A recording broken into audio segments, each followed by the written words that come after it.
vécu dans le cadre de cette élection présidentielle. Merci. Sans plus tarder, ce que nous allons faire, comme annoncé tout à l'heure, c'est de donner la parole à Madame la Présidente, Dr Aïda Mbodj, pour son mot. Et ensuite, nous passerons à l'exercice questions-réponses avec les journalistes.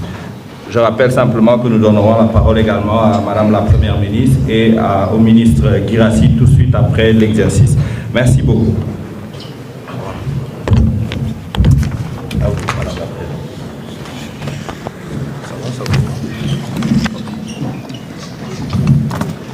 Je vous remercie.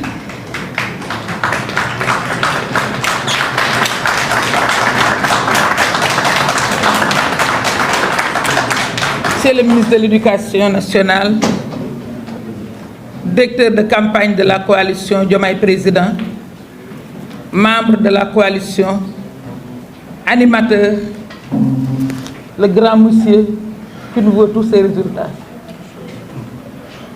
Madame la Présidente Aminata Touré, superviseur de la campagne présidentielle, Monsieur le directeur général de l'AIBD, membre aussi de la coalition, Monsieur notre ami Mamadou Lamine Diallo, nous l'avons invité, nous avions invité aussi Monsieur Boubacar Camara, avec certains qui, comme eux, étaient d'anciens candidats, mais nous avons dit je voudrais ici, avant de passer à nos deux amis, Sambou Biagui et Maître Moussa Diop, le remercier. Lors de la campagne, accompagné de la RTS, il s'est rendu au domicile de la mère du président Ousmane Sonko, le Premier ministre. Mamadou Lamine, on a l'habitude de dire que politique a mon sentiment, mais rafetal beaucoup. Merci beaucoup. Chers leaders, membres de la coalition Diomaye Président, Mesdames, Messieurs, chers invités, Mesdames, Messieurs les professionnels de la presse, je voudrais vous saluer et vous remercier d'avoir bien voulu partager cet après-midi ces moments historiques qui marquent les 100 jours, sinon 106 jours pour nous, de avril 2024, 21 juillet 2024, 106 jours exactement, depuis que notre candidat, Son Excellence Bassirou Diomaye Diakhar Faye, a été installé dans ses fonctions de président de la République du Sénégal. Élu brillamment dès le premier tour avec 54,28% des voix, une première dans notre histoire politique pour un candidat issu de l'opposition. Il a prouvé seulement en 3 mois, on dirait 3 ans, qu'il mérite amplement le plébiscite du peuple sénégalais.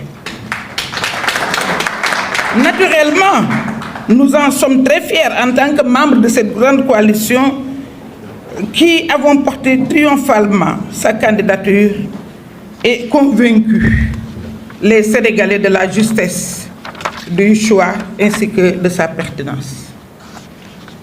Président Bassirou Diomaye Diakhar Faye, sagal nañu, sigil nañu, dalal na xelu askan wi.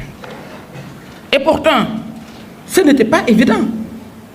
Tellement les écueils pouvant entraver votre action et celle de votre gouvernement étaient nombreux et difficilement surmontables. Tout le monde en convient.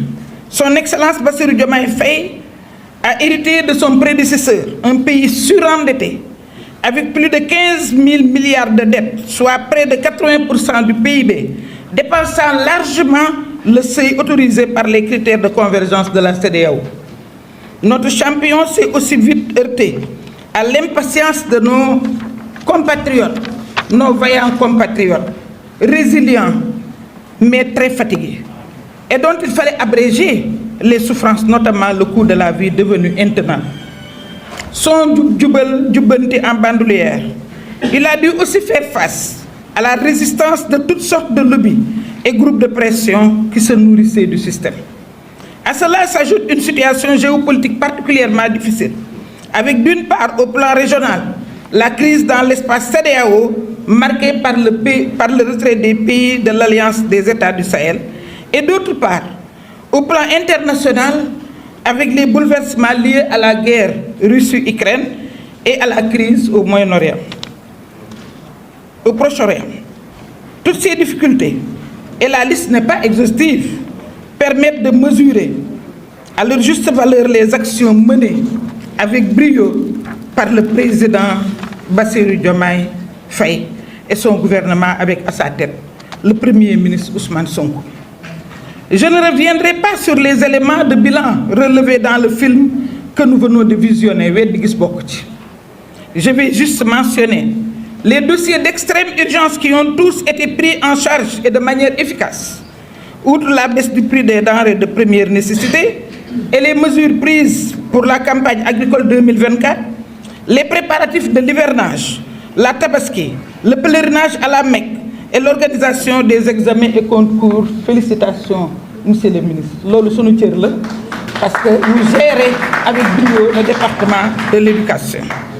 Ont tous fait l'objet de conseils interministériels présidés de main de maître par monsieur le Premier ministre Ousmane Sonko, qui ont permis de prendre des mesures pratiques et efficaces.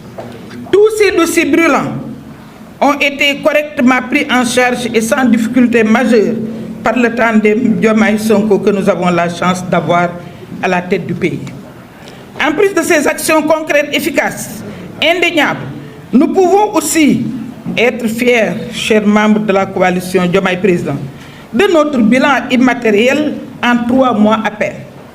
Très attaché à la cohésion nationale, dépourvu de tout esprit partisan, encore moins revanchard, son Excellence Bassirou Diomaye Diakhar Faye a travaillé à réconcilier les Sénégalais.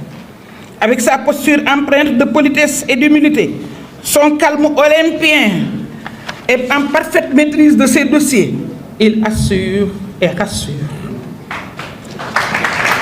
Chers membres de la coalition Diomaye Président, soyons donc à l'image de notre président. Travaillons dans la concorde, en synergie, en parfaite intelligence, pour accompagner au mieux le chef de l'État et son gouvernement dans la voie de la transformation systémique promise aux Sénégalais.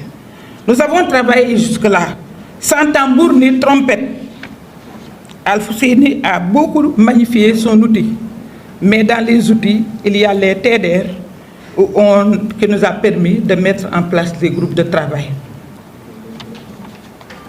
Pour ne pas danser plus vite que la musique, nous avons attendu l'approbation du président. Donc jamais nous n'avons été apathiques.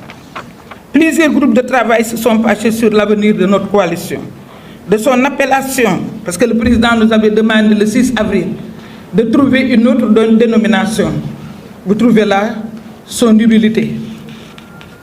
À sa nouvelle charte, comme vous le savez, la charte d'un parti d'opposition, d'une coalition de l'opposition ne peut pas être la même que la charte d'une coalition au pouvoir.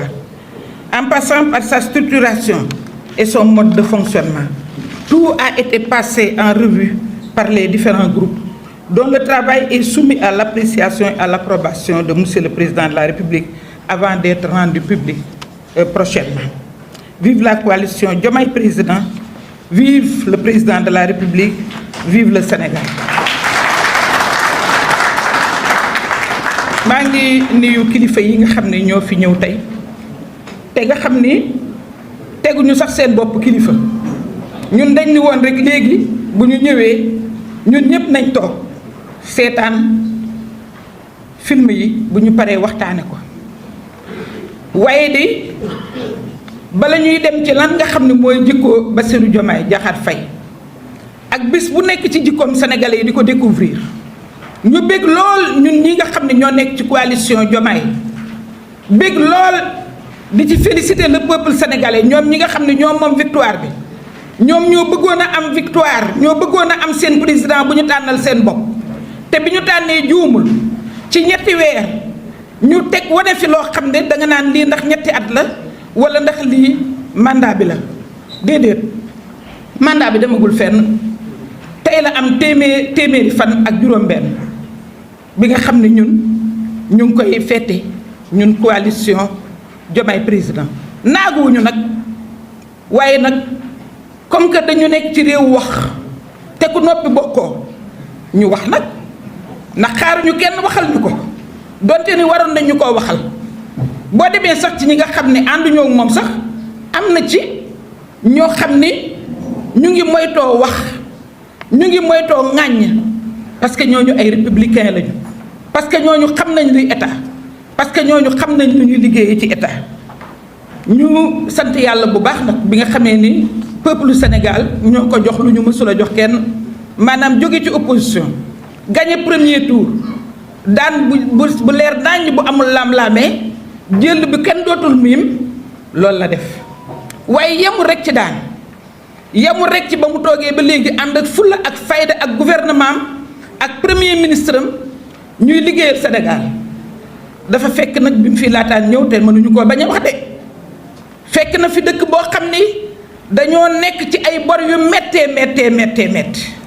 bor yoo xam ni kenn xamul lu ñu toll ki fi nekkoon di leb rek di dem te leb bi ñun terewuñ ko woon de ndax ñun dinañ leb waaye dañ ne leb bu am njariñ leb buy jur dara leb boo xam ni boo ko investiree dina mën a am fu mu nekk loolu nag bi ñu tànnee sunu président ngeen tànn seen président tey mën ngeen a sagu ci waa Sénégal yéen waa Diomaye président Moustapha Guirassy mii le ministre de l'éducation moo nekkoon président wu jiite campagne bi nekk directeur de campagne madame Aminata Touré ànd ak moom di superviser campagne bi man ma nekk présidente coalition bi keroog ba ñu génnee projet bi la ñu ni woon ñun de ñun waa coalition Diomaye président keroog ba ñu présenté projet bi la ñu ni ñun ñëpp ànd nañu nekk benn baat bëggatuñu dara kenn ku ci nekk jàpp ne yaay Diomaye kenn ku nekk dangaa war a fal Diomaye nga def ko sasoo ko sa bopp muy sa sasu bopp pour nga fal Diomaye tey tànn boobu ñu doon tànnloo waa Sénégal xam nañ ne ñun naxuñu leen ndaxte président kat sagal nañu te nag sigil nañu te it wax dëgg yàlla xelu askan wi dal na xelu askan wi dal na ci ñi bëgg Sénégal nag laa wax ndax du toujours nga daje ku bëgg Sénégal toujours nga gis koo xam ni poche am rek a ko ñor te moo ne yombul woon de daje na noog jafe-jafe yu ne ba mu ñëwee ci dëkk boo xam ne wax na leen ko moom duy faral sax di jàmbat moom xamul luy jàmbat parce que wax na ko ndax xamul luy mënul a nekk xamul impossible du jël tam benn pression waaye nag dégg yi bari woon na de waaye yàlla nga koy suturaal nag muy jéggal dégg yi ndax li mu fekk ci bor bi wax naa ko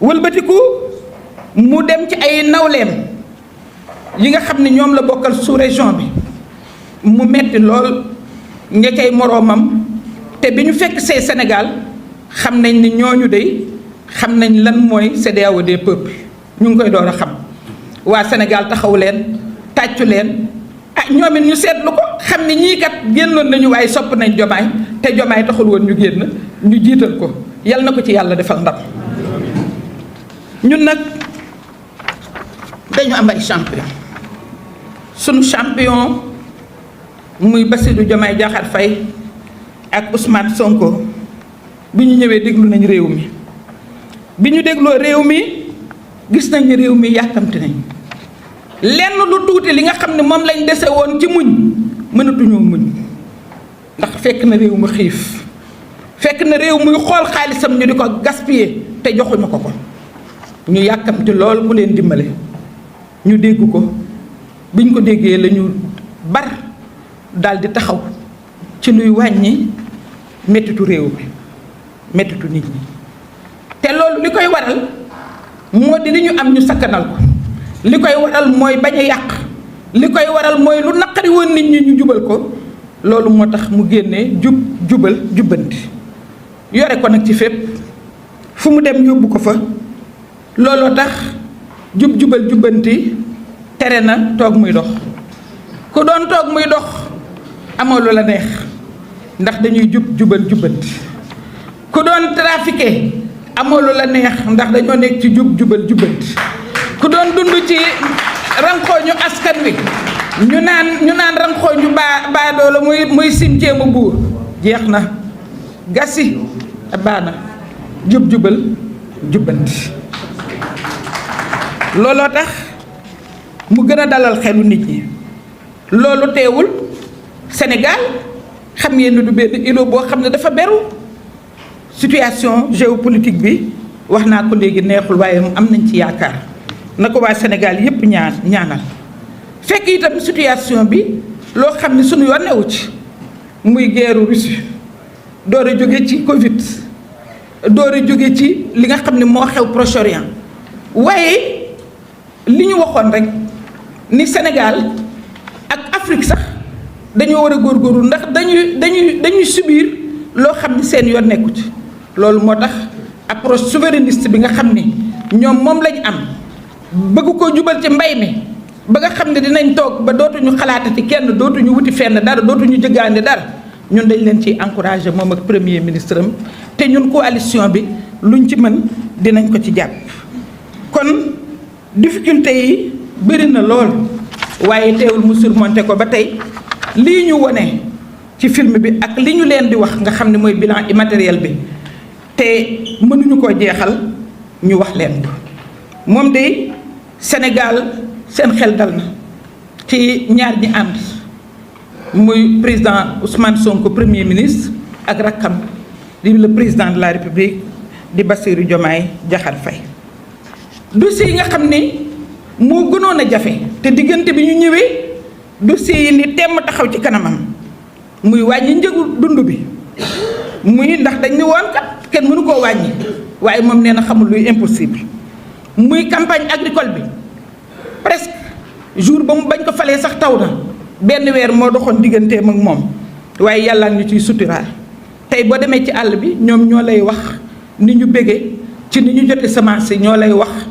prix engrais bi ni mu wàññeekoo waalo yi sax nee nañ ma ren dañuy wàññi ceeb bi ndax prix engrais bi ni mu wàññeekoo kon nawet bi wax dëgg yàlla teel nañ ko teeru tabaski gi ñëw kenn jàmbatul macha allah te dañ di woon mënul nekk waaye ñoom dañ ne mën naa nekk pèlerinage bi aju màkk gi ah suñu seetaanoon liñ fi defoon ak wax dëgg yàlla ki leen doon yóbbu kon pèlerin yi ba tamxarit duñ ko ñëwee Sénégal waaye gouvernement bi taxaw tem man loolu seede naa ko Ousmane Sonko téléphone am jógul ci noppam di seet ndax avion yi ñëw nañ ak ministre des transports moom it ñu ngi koy félicité gis nañ moom itam ni mu doxalee transport bi ci tabaski gi yooyu yëpp ak li nga xam ne examen et concours bi te examen et concours ñun ñëpp ci coalition bi monsieur le ministre dañuy toog di déglu ndax ku nekk kat foo yebal sa waay da ngay bëgg mu daanu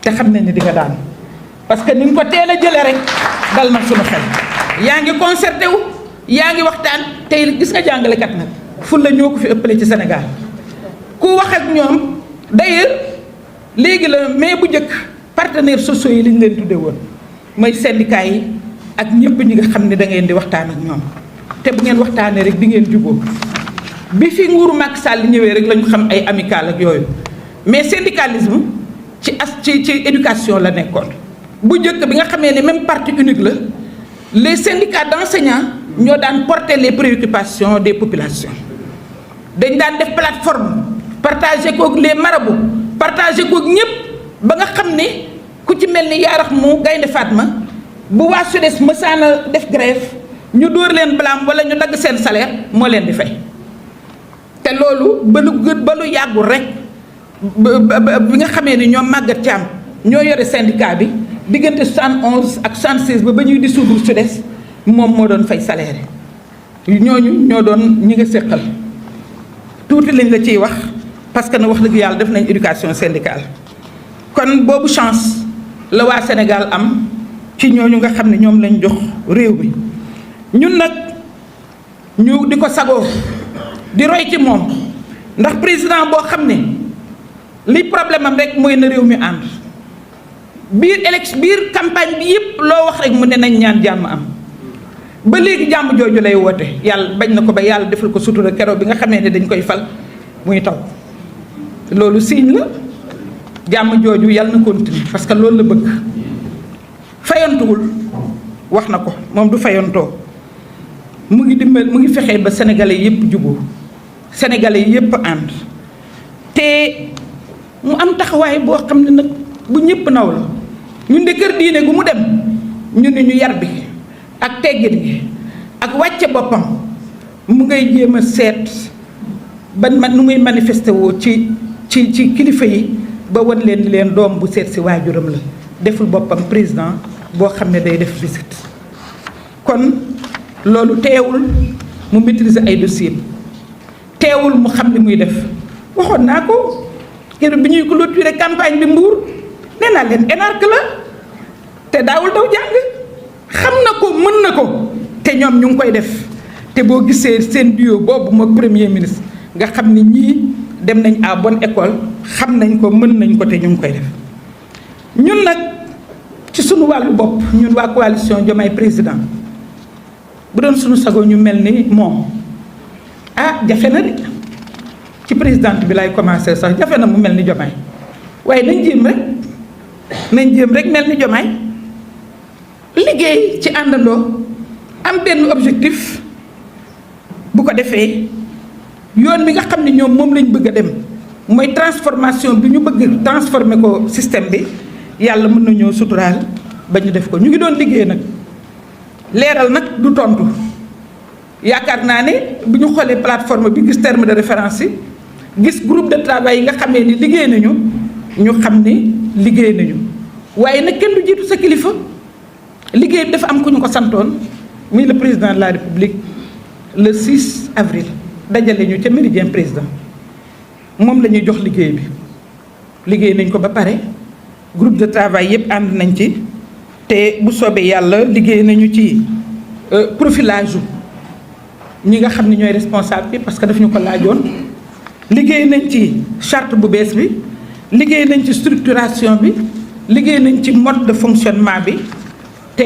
yooyu nga xam ne ak comme ni ñu ko waxee woon tur wi ndax ci bañ a gis boppam ñun Diomaye ji génne wuñu woon mais moo ne turu Diomaye président bi nañ ko changé pour wutal ko tur bu bees jox nañ ko ko groupe yëpp liggéey nañu ñu ngi ko koy jox te incha allah lu mu ci wax balaa yàgg dinañ leen dajale waat nii ñu dajale woon waxtaan ci déglu ko mu ngi leen di gën a gërëm di leen gën a reconnaître seen liggéey di leen gën a gërëm di leen sant incha allah yaakaar naa ni suñu àndee nekk benn boole suñuy xol dinañ ko mën a jàppale bu baax te yàlla mën nañoo dimbali maa ngi leen di gërëm di leen sant dëkk bi xat na tey dimanche soir waaye teewul ngeen tenir ñëw ñu bokk gis li ñu gisandoo waxtaane li ñuy waxtaaneendoo incha allah yal nañu yàlla taxawu ba li ñu bëgg yépp mu defal ñu ko ba mu yegg ci suñu njaboot jërë ngeen jëf. Vous nous avez interpellé sur la... Je fais remarquer que tout à l'heure, après mes réponses, les autres peuvent compléter. Sur la DPG, je vais compléter votre question. Qu'est-ce qui se passe? Pourquoi le président Ousmane Sonko n'est pas allé à l'Assemblée nationale? Monsieur le président Ousmane Sonko, le Premier ministre, partirait à l'Assemblée nationale. Wala sax nga ma ko yónnee su président Ousmane Sonko Premier ministre doon dem Assemblée nationale ci ban mbubb la fay duggee man de Assemblée nationale présidente rek laa fa nekkul mais jiite naa fa ay séance ba tey yéen journalistes yi xam ngeen ko soo demee dañ naan ci kaw loi sàngam moo tax ñu woote séance sàngam mais assemblée tey turu premier ministre nekkatu fa parce que ku añaane sa doona sa deeween dafay ñaaw bi ñuy génne premier ministre en 2019 man bu ngeen dégloo sama intervention bis boobu dama ne leen président na nommé ku ko neex na éliminer ku ko neex moom article 44 ak 45 moom mooy nommé aux emplois civils et militaires waaye nag ñun assemblée dafa dindi suñu doole. Assemblée amatul woon benn daraja, amatul woon droit ci motion de censure, amatul woon droit ci motion de confiance, amatul woon droit ci dara. ñu dindi léppam. bi ñu dindee léppam mais Assemblée nationale dafa am ay règles foo xam ni règlement intérieur bi di loi organique ñu dindi fa luy premier ministre bi ci kaw lan lay demee te nag xanaa tey ko ak jàpp ni xëy na parce que dañ ne léegi ci film bi élection Bassirou Diomaye Ousmane la xëy na loola leen kati kay ne loo ba xamuñu lu xew mais Mamadou Lamine Diallo mii attiré na seen attention Mamadou Lamine ni leen defaraat leen règlement intérieur bi parce que am na lu ci manqué ñu bañ ne duñ ko defaraat ah Ousmane Sonko nag xam na droit am te itam nag parlementaire la woon. ñaareel ba ma yeggal leen ci li ñuy ngawtee naan daf ne dafay dem ci benn jury populaire mais su jury normal bi fonctionné wu mu dem ci jury populaire Mamadou Lamine a ngi nii maa ngi moom a dend keroog ba ñuy yokk député yi bëggee yokk député yi dama ne leen man d'accorduma ci man leen yéen a ngi nii yéen député yi jiwu leen réew mi lenn lu tax réew mi di nangoo di consentir juróom benn député di leen ko dolli ca lañ mer daal ni bu dee loolu ñu génn ko ci liste nationale ma ni Mamadou Lamine ñii moom li ñu def doy na waa di mën ma dinañu obligé ñun opposition bi ñu ànd moom kàddu maanaam liste wàllu yeewi ci moom mii la jóge keroog lañ ko xalaat assemblée dafa am histoire kon ñun ragaluñ ci dara bu président Ousmane Sonko ne mu dem ci jury populaire xam nañ ni même ñun ñi nga xam ni ñoo doon xeex parité ci biir assemblée nationale lañ ñu andil ñuy def parité bokkul ak li ñu gënal foofu laa ci yem. defe naa nag ñu ngi waxtaan ba tey jii am na sunu ay leader yoo xam ni li tax ñëwuñu muy ñoom Ayib Daffé ak ñoom Abbas Fall dañu leen a woo pour ñu defaraat règlement intérieur bi yaakaar naa ne suñ ko defaraatee premier ministre dina mën a def tranquillement DPG mais ñun de coalition Diomaye président ànd nañu moom ci li ma wax parce que nag nit day am fula te ne serait-ce que pour ñu tirer ci enseignement yi ñu ci war a tirer. Monsieur Ibrahima Diémé waa Kaolack vous avez demandé si la coalition Diomaye est en phase avec la dissolution de l'Assemblée, mais bien sûr. La coalition Diomaye est allée prêcher des voix à l'intérieur du pays et a obtenu une majorité incontestable. Nous voudrions que cette majorité se traduise à l'Assemblée nationale. Parce qu'aujourd'hui, même si Ousmane Sonko, par élégance, devait se présenter à l'Assemblée, mais ce n'est pas une assemblée légitime. C'est une assemblée qui n'est pas l'assemblée du peuple. C'est une assemblée qui ne répond pas aux aspirations du peuple. Le peuple a voté et a voté massivement. Dans son vote, il a élu Bassirou Diomaye Diakhar Faye à 54,28%. Le peuple peut rééditer cet exploit mieux, compte tenu de tout ce que j'ai dit ici, et que le peuple a constaté avec moi, le peuple peut donner plus. C'est-à-dire, les législatives peuvent enregistrer un score beaucoup plus grand. Parce que le peuple, vraiment, que ça peut régresser, ou que mener en considération cette assemblée, moi infantiliser le peuple. Le peuple sénégalais est devenu très mûr, de intérêt. Oui, il faut accélérer. Aminata, il faut accélérer. Madame Maïmouna Seck de RSI, la réduction des comptes. Mais non seulement nous sommes pour la réduction des comptes, mais c'est dans le projet. Dans le projet bien avant. C'est-à-dire, ils ont montré la voie. Tous les membres du gouvernement ont fait leur déclaration de patrimoine. Le PASTEF, qui est le parti leader aujourd'hui, a montré la voie. Nous avons toujours été pour la réduction des comptes au niveau de la coalition Diomaye Président. Nous sommes pour la réduction des comptes. C'est lent. Ça veut dire qu'on a laissé les organes de contrôle faire leur travail sans pression. Aujourd'hui, moi, j'ai l'IGE à la DER. Et c'est un peu pour répondre à l'autre question, une partie de la question qui parle de l'ADER. Parce que, comme vous le savez, ce n'était pas normal. Il y avait une gestion clanique que j'ai toujours dénoncée. Et ce n'était pas normal. Un vieux me disait, defal ndànk ci recouvrement yi mën na dal ci sa njaboot man ko ma xam ni kon njaboot bu ma war la parce que man financé wuñu ko ànd ak man kon ku jël financement ba recouvrement di la ci fekk nga xam ne nekkoo en phase ak man lu la ci fekk nag àllaaxira mën nañoo bañ a gisante. Alors donc je pense que pour l'appel à candidature, parlons-en. Qu'est-ce qui était écrit dans le projet? Pour certaines fonctions, c'était bien marqué. Mais au-delà de ça, aujourd'hui à l'ADER, ce que disent les femmes, vous savez quoi? Aïda Mbodj war na am lu ëpp DER. Donc kooku mooy ñun dañu weesu appel à candidature. Vous croyez que quelqu'un peut battre pour occuper la direction de l'ADER?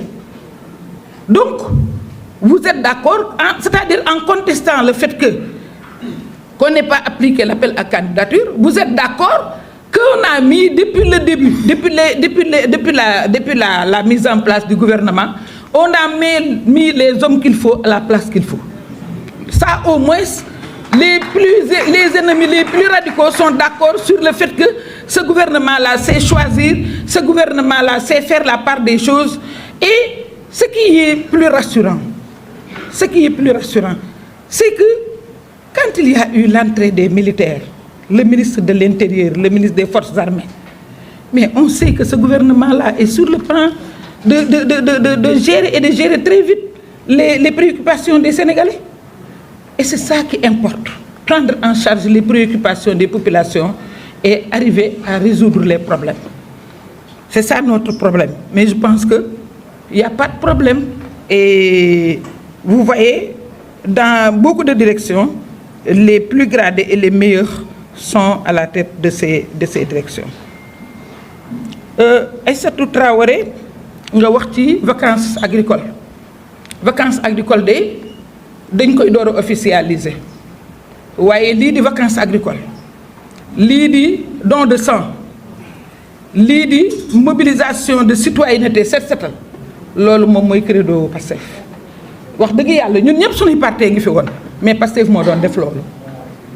donc yaakaar naa ne tey suñu nee vacances agricoles fekk na leen ci.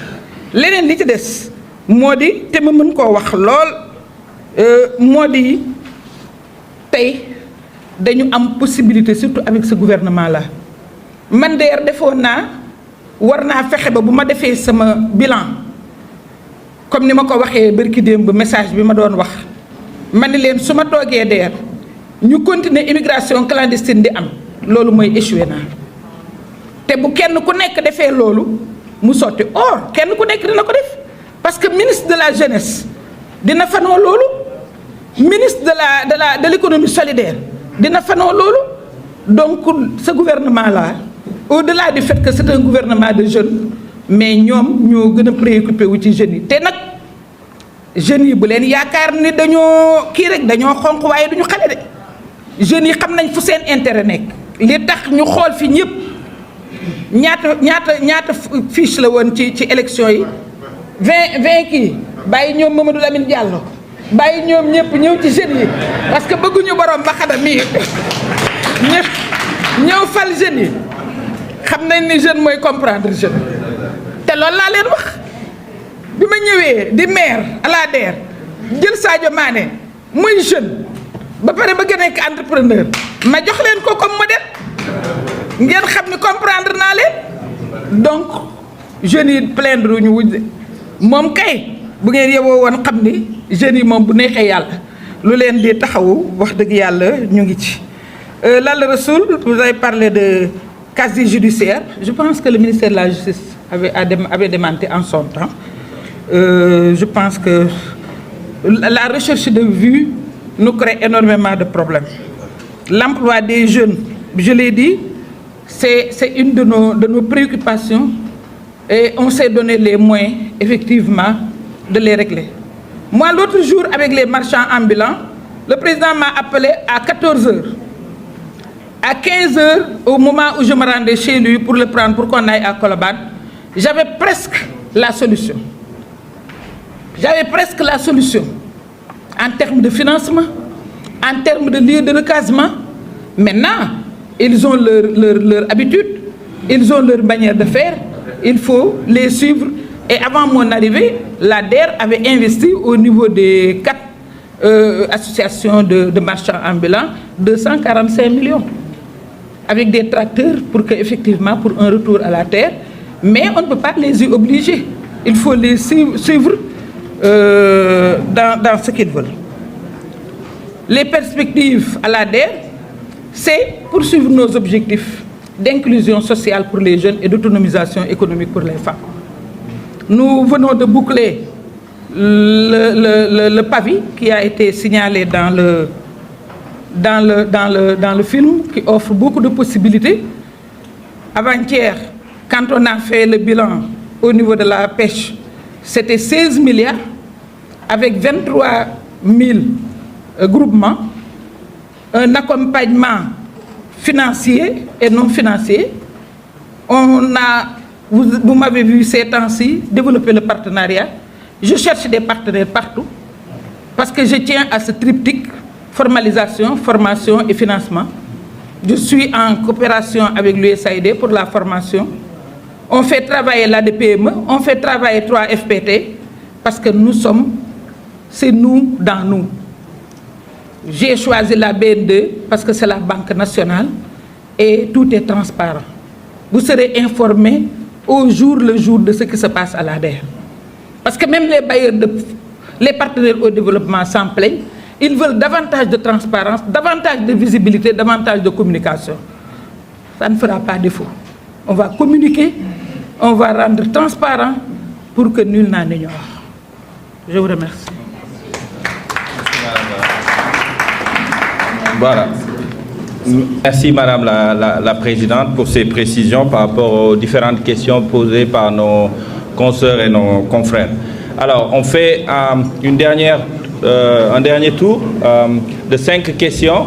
S'il vous plaît, merci de ne pas revenir sur celles déjà posées. Ça nous permettra d'avoir d'autres réponses. Et aussi, on garde la règle de un journaliste, une question, s'il vous plaît. Ça aidera beaucoup. Adama Ndiaye, merci beaucoup pour l'appui. Ici déjà, ici, à côté du poteau, là, oui. Madame avec le...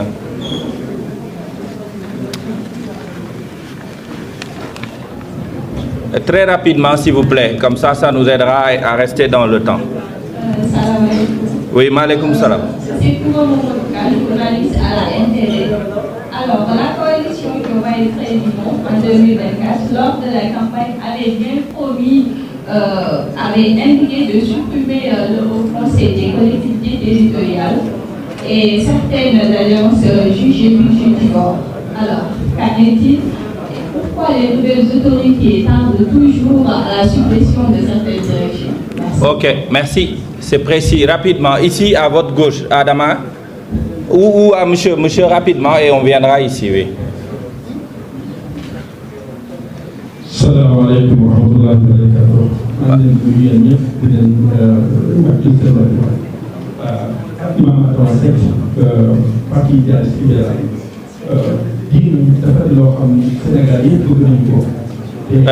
S'il vous plaît, monsieur, avec tout le respect que je vous dois, désolé, au fait, on donnait la parole seulement aux journalistes. Aux journalistes. Oui, pour l'instant, s'il vous plaît. S'il vous plaît, ici, avec madame en blanc.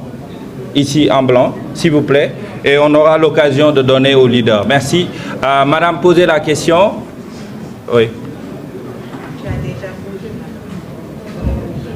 Madame, Oui. vous aviez déjà posé une question? Pas encore. Ok, allez-y, go ahead. Allez-y. Voilà, bonsoir tout le monde, je m'appelle Amissou Diawara. Je suis journaliste au quotidien Le Républicain et présentatrice à ma propre chaîne Lumière du Sénégal. Ok. Voilà ma question.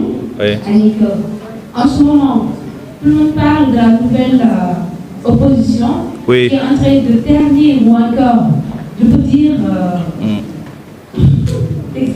Oui. qui est en train de Non, allez-y. pour le fierté du travail du président de la République, D'accord. M. Bassirou Diomaye et son premier ministre Sonko. D'autant plus que nous savons que nous avons une gouvernance de proximité, vu les sorties du président et son premier ministre. Alors, je voudrais juste savoir quel plan stratégique vous allez proposer à cette masse, puisque alors, est-ce que, madame, là, non, c'est pas grave, est-ce que, c'est pas grave, c'est bon, elle est peut-être émue, merci. Alors, non, il n'y a aucun problème, reprenez-vous et allez-y, madame, s'il vous plaît, on l'aide à aller de l'avant. Oui, allez-y, madame. Voilà, puisque l'opposition va intoxiquer l'opinion. Oui. Quel plan stratégique allez-vous proposer ou allez-vous mettre en place? Je salue, en fait, je modifie cette fenêtre, bien sûr, de M. Al-Husseini, si je ne me suis pas trompé du nom. Voilà, j'aurais bien aimé savoir quel autre plan stratégique allez-vous proposer, en fait, pour cette masse, cette opinion. Et encore, ma deuxième question, vous avez droit à une question, madame. Et s'il vous plaît, madame. On a compris, votre question, c'est quelle réponse? C'est bon, s'il vous plaît. On donne la parole à quelqu'un d'autre, s'il vous plaît. Votre question a été bien notée. Il s'agit de la réponse à donner à la nouvelle opposition. Merci. À quelqu'un d'autre, s'il vous plaît, là-bas, au fond, là-bas. S'il vous plaît. OK. Merci beaucoup pour la patience et encore une fois, merci à tous les membres de la coalition ici présents. S'il vous plaît, est-ce qu'on peut garder un peu le calme, s'il vous plaît? S'il vous plaît. S'il vous plaît, de ce côté, à ma gauche. S'il vous plaît. Oui, madame, allez-y, s'il vous plaît.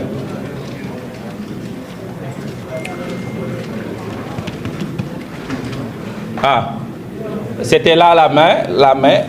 Madame, vous ne voulez plus parler, c'est bon? Ok, allez-y alors. Allez-y, oui. D'accord, merci beaucoup. Moi, c'est Madame de l'ERA. Ok. Alors, ma question, c'est pour la présidente. Alors, dans le sens de la rupture annoncée par la coalition de la présidente, mais aussi le Premier ministre Ousmane Sonko et le président de la République, son excellence Bassirou Diomaye Faye. Oui. Nous avons constaté que depuis l'élection du président de la République, on voit une continuité dans les différentes fonctions concernant les nominations. Est-ce que l'idée de rupture ne peut pas être instaurée au niveau des nominations pour rationaliser les dépenses de l'État en éliminant certains postes comme des postes de conseil que nous avons eu à voir avec les régimes précédents qui, quand même, pour dénoncer auparavant étant dans l'opposition sous le nom de, comment dirais-je, des systèmes. Est-ce que ce système-là n'est pas dans une logique de continuité avec le système, notamment avec les postes de nomination que nous avons constatés ces derniers temps? Ok. S'il vous plaît, je voudrais juste rappeler deux règles. S'il vous plaît, ici à ma gauche. S'il vous plaît. Je voudrais juste rappeler deux règles. On pose une seule fois une question par journaliste et ensuite on ne revient pas sur les questions déjà posées. Monsieur le journaliste de l'ERAL, votre question a été déjà posée par deux consoeurs. Je pense qu'il faudrait aller sur une autre question, en fait. Ça permettra d'enrichir l'exercice. On y va. Merci. Salam alaikum. Oui. Alors, c'est une question là, dafay gàtt jëm ci li nga xam ne moom mooy nanotech bi dañ boobaa léegi ñu ngi xaar la présidente mu wax ci ndax jigéen ñaa ngi xaar li nga xam ne moom moo jëm ci nanotech bi. Oui. ak naka la ñu ko fas yéene merci. Ok. Oui. Vous avez déjà posé une question, madame. Désolé. Oui, mais il passe par votre plateforme et donc c'est vous. Désolé. Une dernière intervention. Oui, allez-y, monsieur. Bonsoir, c'est Ouar Sambou de l'Espagne. Oui, Sambou, ok. Par rapport à la communication politique au Sénégal, nous avons depuis très longtemps connu des invectives sur la chaîne politique. Qu'est-ce que la coalition Diomaye propose pour rationaliser un peu le débat et axer nos pensées sur des débats constructifs allant dans le sens de créer un nouveau type de citoyen sénégalais. Ok, merci Sambou. Ok, Adama, c'est bon, on peut revenir. Madame la Présidente, j'espère que vous avez noté, il y a des questions qui se rejoignent.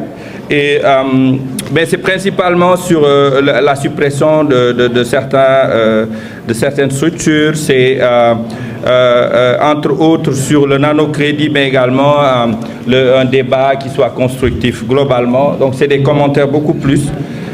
Merci beaucoup. Venez là pour les réponses. On fait le dernier tour. Comme ça, on aura la parole. Oui. Wow.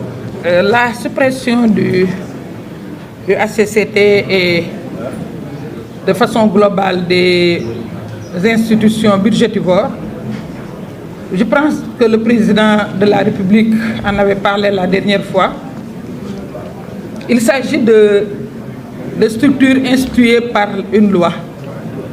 Or, ceux qui en bénéficient et qui y sont jusqu'à présent majoritaires sont ceux-là même qui sont à l'Assemblée nationale.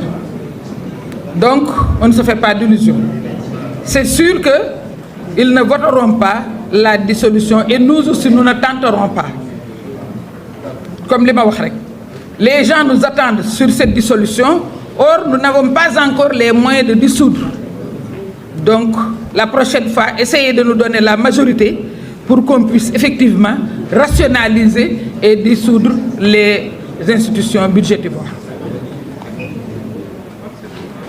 C'est tout ce qui, c'est-à-dire le retard est dû au fait que ça a été institué par une loi.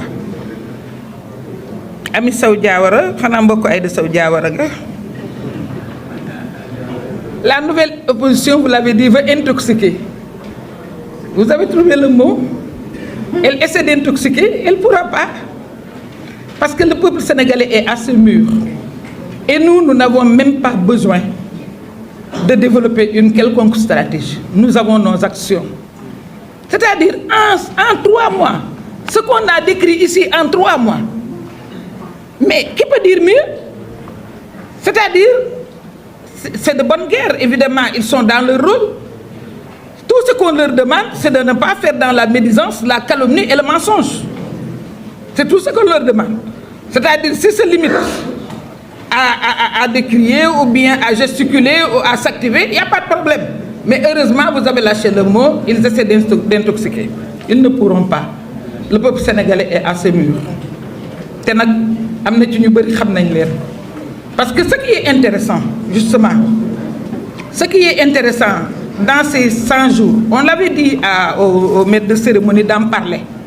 C'est-à-dire, en préparant les 100 jours, au niveau de la coalition Diomaye Président, on a eu énormément de débatteurs. On a eu des conférences de presse.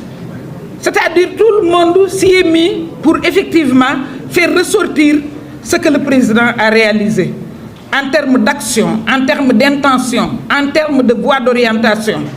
Donc, je pense que le peuple sénégalais est aujourd'hui édifié.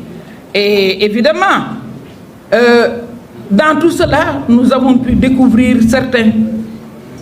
Nous avons pu même découvrir certains journalistes qu'on croyait véritablement bien formés, qu'on croyait logiques. Mais hélas, il y en a qui ont transformé le débat en débat personnel. Et parfois, on se dit, est-ce qu'il y a même une opposition? Est-ce que finalement, il ne passe pas par la presse pour exister? Et il y a eu une renaissance avec les 100 jours. Nous sommes obligés, effectivement, de faire connaître ce que nous avons fait depuis 3 mois. Eux, ils s'y engouffrent pour pouvoir renaître. Donc ça, ils n'existeraient pas. Parce qu'ils n'ont pas de communication, ils n'ont pas de contenu, ils n'ont rien à donner au peuple sénégalais. Donc, Léral, vous avez parlé de rupture au niveau des nominations. La suppression des postes. Non, on a parlé de HCCT, mais ils ont dit que est-ce qu'on ne pouvait pas supprimer certains postes pour marquer la rupture. Moi, je pense que les conseillers de Premier ministre ou les conseillers du président, mais les conseillers sont utiles. Et puis vous avez vu l'idée originale de monsieur le Premier ministre. C'est-à-dire que vous pouvez être sûr aujourd'hui qu'à la primature, personne ne chôme. Chaque conseiller a son secteur et doit s'occuper de son secteur. Personne ne va plus se perdre. À chaque fois, vous pouvez vous adresser à un conseiller qui pourra effectivement vous éclairer parce qu'il est expert dans ce domaine et connaît véritablement la vision du gouvernement dans ce sens pour pouvoir traiter le problème. Donc nous, en tout cas, ça nous convient parfaitement et nous sommes en mesure de défendre cette direction. L'autre problème, c'est que je pense que comment on a rationalisé les nominations, surtout au niveau de l'attelage gouvernemental, c'est à saluer et effectivement, il faut le saluer. Le nanocrédit. Le nanocrédit, le nanocrédit est un produit de l'ADER qui est parti des marchés. Vous savez, il y a des usuriers, je peux les appeler comme ça, qui viennent prêter de l'argent aux commerçants, surtout les commerçantes. Leur donner par exemple 10 000, le soir, il faut qu'ils remboursent 12 000 ou 11 000. Nécessairement. Même s'ils n'ont pas vendu, même s'ils ne réalisent pas de bénéfices, il faut qu'ils vendent. Donc le nanocrédit est né de ça. On vous prête 50 000, si vous payez, on vous prête 75 000, si vous payez, on vous prête 100 000, ainsi de suite jusqu'à 500 000. À partir de 500 000, on vous verse dans le microcrédit qui part de 500 000 à 2 millions.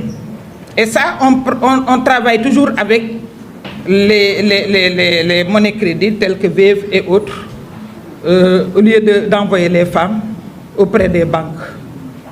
Évidemment, même au niveau des banques, si c'est une mise à disposition, c'est-à-dire l'argent de l'ADER, la banque ne peut pas dépasser 5%.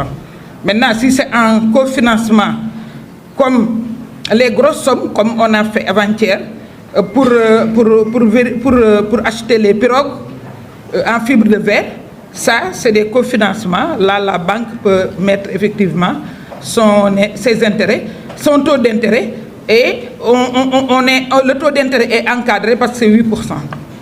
Mais au niveau du nanocrédit, il n'y a que le 1% de VEF qu'on prend et les femmes s'en sortent très bien. Qu'on m'attende au niveau du nanocrédit, non, j'ai déjà validé. Vous savez, à l'ADER, tout a été digitalisé. Bon, je vous avoue en tant que Bawal que je ne suis pas sûre parce qu'on a digitalisé ma signature. Et je ne sais pas comment c'est utilisé, mais en tout cas, c'est pour dire, j'ai validé beaucoup d'argent. Ce que vous avez suivi à la télé avec l'USAID, c'est 74 millions de nanocrédits, parce que l'USAID a formé des groupes, des jeunes entrepreneurs. Comme vous le savez, l'entrepreneur à l'ADER, c'est moins de 40 ans, et des femmes. Pour la femme, il n'y a pas d'âge. Donc, des bénéficiaires qui ont été formés par l'USAID et financés par l'ADER. Donc, l'une des rares fois où l'ADER finance des gens qu'on ne connaît pas. Voilà. Les invectives, Sambou, les invectives dans l'espace politique, bon, je pense que on constate ces invectives partout. Hein. Nous-mêmes, nous sommes invectivés, mais il faut savoir ce qu'on veut. Je pense que on peut emprunter plusieurs chemins pour exister. On fait des investissements, surtout maintenant, je ne comprends pas la nouvelle opposition, mais je pense que nos dirigeants, et il faut s'en réjouir, sont impassibles, ne subissent aucune pression et continuent leur chemin. Je pense qu'il faut s'en féliciter et continuer de les encourager et de les accompagner. Maintenant, li ñuy wax ba yàqu mooy dal ñi nga xam ne ay invectives rek la ñuy politiquer fii moom da ngay wax ba defaru rek wala nga wax ba yàqu. Je vous remercie. Ok, merci beaucoup Madame la Présidente et rassurez-vous, tout ce qui a été fait dans le cadre de ces 100 jours-là sera bien évoqué à la fin de cet exercice-là pour expliquer tout le travail qui a été fait. Alors, comme je le disais à l'entame, au fait, la coalition, ce sont des hommes et des femmes qui se sont engagés autour du président et de PASTEF. Et à ce titre-là, nous voudrions donner la parole à M. Cheikh Bamba Dièye, ici pour 2 minutes, très rapidement, peut-être dire un mot, très rapidement. À vous, Monsieur le Directeur Général.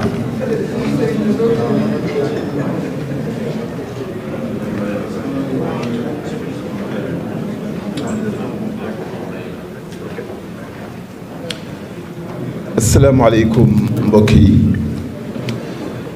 maa ngi nuyu kilifa yi nga xamee ne ñoo fi ñëw yëpp bokk ci coalition Diomaye Président di jiital ci nuyoo bi madame la présidente, madame le premier ministre, monsieur le ministre, l'honorable député Mamadou Lamine Diallo, le DG de la maison de la presse bi nga xamee ne moo ñu accueillir ak maître Moussa Diop, mais bàyyiwuma kenn. Visages yi c'est des visages familiers maa ngi leen di nuyu yéen ñëpp di leen ziyaare bu baax a baax ci seen taxawaay ñëwuma sax pour répondre ci questions yi ndax madame la présidente def na ko avec un maestria ak qualité boo xamee ni moom rek moo ko man li ma bëggoon a wax ci bu gàtt rek mooy ñu xam ne ñun ñii ñëpp individuellement et souvent en commun, nous nous sommes battus pour que le Sénégal reste un état de droit, une démocratie, et que doom yi nekk ci réew mi ñu toppatoo leen jàppale leen, surtout la partie la plus fragile muy ndaw ñi moo xam ñi gën a tuuti ak ñi nga xam ne dañoo nekk ci diggu doomu gi ak ñi nekk ci université bi. bu ñu naxantewulee xam nañ ni jooy nañ ci ay ati at. sonn nañ ci lool dóor nañ ci ay nit gaañ nañ ci ay nit rey nañ ci ay nit toroxal nañ ci ay jaam abusé nañu ci liberté nit ñi yóbbu leen ay kaso dans un élément de totale injustice. gis nga loolu mooy lien bi ñu boole ñun ñëpp naqar gu ñu am ci loolu ak bëgg-bëgg gu ñu am Sénégal googu dakk di ko gis mooy lien bi ñu lié ñun ñi ñëpp ci gannaaw Bassirou Diomaye Diakhar Faye te bu ñu ko fàttewulee rek je pense que ni lépp lu ñuy jël di ko teg ak ñëw gu ñu ñëw ak yeewu gu ñu ñëw fekk si gu ñu fekk si bu fekkente ni fil conducteur bi mooy souffrance boobu Sénégalais yi doon daj pendant des années ci réew moo xamee ni warul woon mën a demee noonu ak yi mu am mooy élément bi nga xamee ni mooy li nga xamee ni mooy base mbooloo mi ñu nekk nii. mais xam ngeen ni boo bàyyi woon benn xale bu tuuti sax ci sa biir néeg pendant 2 heures de temps ni ko yàqal bu yàqee boo dellu see bëgg a defar mën nga jël ay semaines surtout bu fekkente ni stabilo wala lañset wala ciseau mi ngi woon ci loxoom. mais imagine na réew nag nga jël pendant 10 12 ans 60 ans bàyyi ko ci ay loxo yoo xamee ni parfois mooy loolu. je pense que ni bu ñu naxantewulee xam nañu li ñuy xaar lu metti la lu jafe-jafe la lu diis la ba loolu moo tax image bi Bassirou di joxe mooy image bi war fokk ñu ànd ak humilité fokk ñu ànd ak yëg-yëg empathie disponibilité mais surtout fokk ñu xam ni dañoo war a liggéey pour que 18 millions de Sénégalais yi ñoom ñëpp soppi jukko bokk benn yoon ñu dox jëm kanam parce que dund gi kenn xamul kañ lay jeex te dund goo xamul kañ lay jeex bis bu nekk dafa am solo lool et c'est ça le sens du temps et je pense que coono yi ñu daj pour def coalition coono yi ñu daj pour def changement coono yi ñu daj pour fal Bassirou Diomaye Diakhar war nañoo tax ñun ñëpp ñu xam ne amuñu beneen choix bu dul jàppale leen ndax dama xamul lan moo fi nekk gannaaw jàppale leen. nan la ñu mën a nekk sénégalais du souhaiter suñu président de la république premier ministre ak gouvernement am mu échoué bu échoué kan moo échoué nga nekk ci benn réew ak défi yu mag yi ñu am bu gouvernement bi échoué kan moo échoué c'est des années encore de retard qu'on ajoute aux années de retard qui se sont passées te loolu dootuñu ko nangooti li ñu war rek mooy ñëpp takku ku nekk fa nga toll la ca war nga def ci sa kéemtalaay kattan ndax c'est ça qui fait avancer un pays. Un président de la République, c'est une lumière, c'est un guide, un gouvernement, c'est de la stratégie, c'est une vision. Tout le reste, c'est des blocs ensemble, unis, qui défendent un idéal, celui d'un Sénégal qui sera debout et qui fera face à ces défis. Merci. Merci beaucoup, monsieur le directeur général. Maître Moussa, c'est bon? Ok. Pour 2 minutes. Ok, il a déjà tout dit. Parfait. Sambou Biagui? Ok, parfait. Alors, oui, il était prévu que vous veniez prendre la parole. C'est bon? Non, c'est bon. C'est bon, venez, Président. Ok. Ok, très rapidement, pour 2 minutes. Et on finira avec Madame la Première ministre et le ministre Guirassy. Allez, oui, j'arrive, c'est bon. Assalamu alaikum mbokk yi xarit yeeg ñëpp présidente coalition des leaders Diomaye président mooy docteur Aïssata Mbodj moom la tuddee khalife général des femmes donc su ma laajee dara nag mënuma bañ waaw maa ngi jël nuyoo bi nag teg ko sa loxo nga nuyul ma ñëpp ñu nekk ci présidium yeeg tous les leaders qui sont là ñu war a xam naa leen depuis très longtemps keroog laa déglu Cheikh Bara Ndiaye yaakaar naa moo toog nii mosuma ko gis mu ne dama tële wax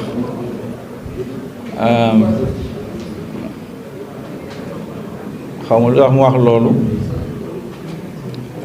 mais effectivement peut-être ñu ngi ma doon xaar mooy wax ci lii wala ci lële mais defuma ko di féliciter évidemment le président Bassirou Diomaye Faye. Je l'ai fait à plusieurs reprises ndax gagné na élection yi ci anam yu leer léegi nag transformer Sénégal du lu yomb du caaxaan tamit man sax seen 100 jours yi ñu bëgg ko def dictature la xamul fu mu jóge parce que nag si c'est une règle xanaa kenn dafa war a appliquer wu dans des situations yoo xam ne le changement de pouvoir se fait normalement. À ce moment-là, évidemment, les institutions fonctionnent normalement. Mën ngeen ne waaw dans 100 jours war nañoo xam évidemment le nouveau régime fu mu jëm mais ñun ci lu ñu jógee ak Cheikh Bamba wax na ko la répression, les jeunes en prison, les institutions qui sont bafouées, les changements de constitution en pleine campagne électorale. Loolu yëpp gis nañ ko. Voilà les conditions dans lesquelles le président Bassirou Diomaye Faye est arrivé au pouvoir et doit faire face aux problèmes des Sénégalais. Ci sama gis-gis, vouloir le juger en 100 jours, ce n'est pas sérieux. Ce n'est pas rigoureux.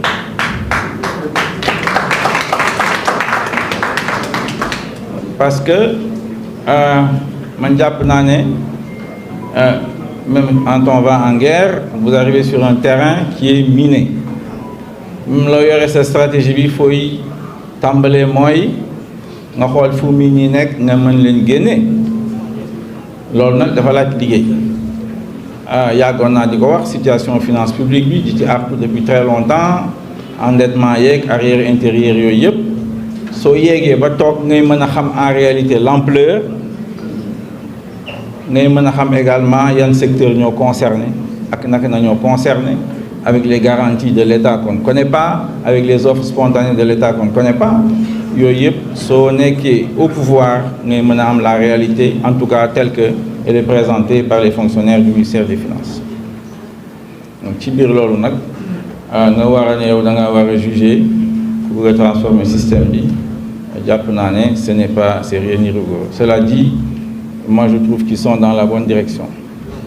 Kenn moomuma kenn tënkuma waaw loolu c'est très clair.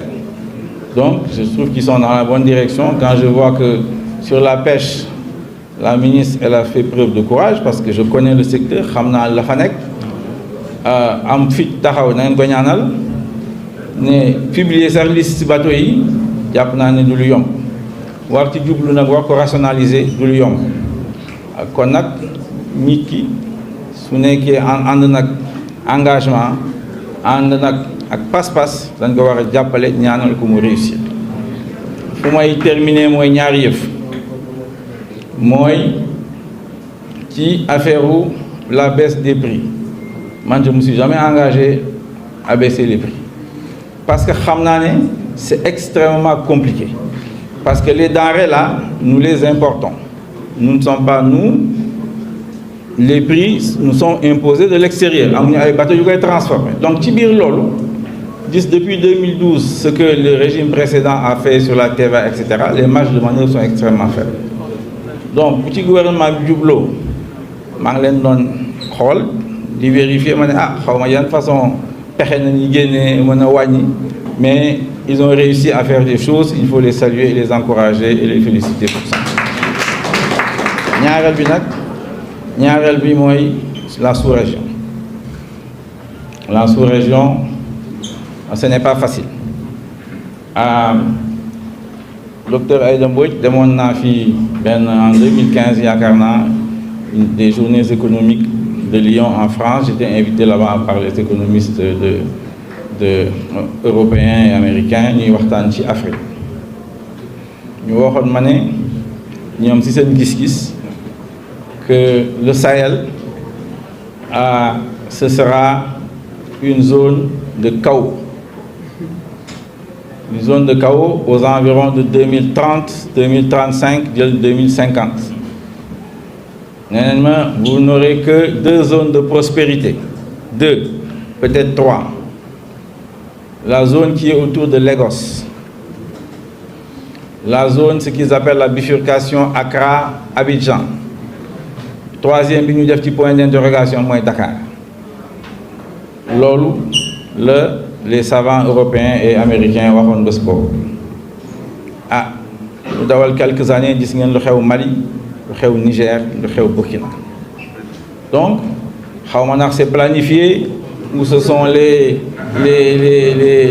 ñu koy waxatee encore l'évolution tendancielle des choses moom moo koy andi loolu boo xam-xam ci mën nañ cee jublu, mais en tout cas la situation est là et le président Bassirou Diomaye Faye hérite tout de suite d'une situation extrêmement difficile, extrêmement grave. Mali, Burkina et Niger, Mali c'est extrêmement important pour le Sénégal. Le Sénégal, le pays exportateur le plus important pour le Sénégal, c'est le Mali.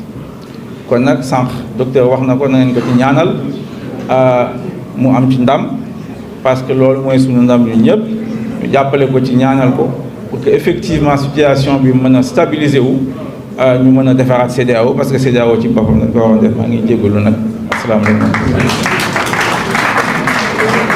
Voilà, merci beaucoup monsieur Diallo. On va tout de suite enchaîner très rapidement. Nous avons parmi nous monsieur Cheikh Bara Ndiaye. Sëñ bi dañ lay invité nga ñëw sandi kaddu ci li ñuy waxtaanee en 2 minutes s'il vous plaît. Merci beaucoup, à vous.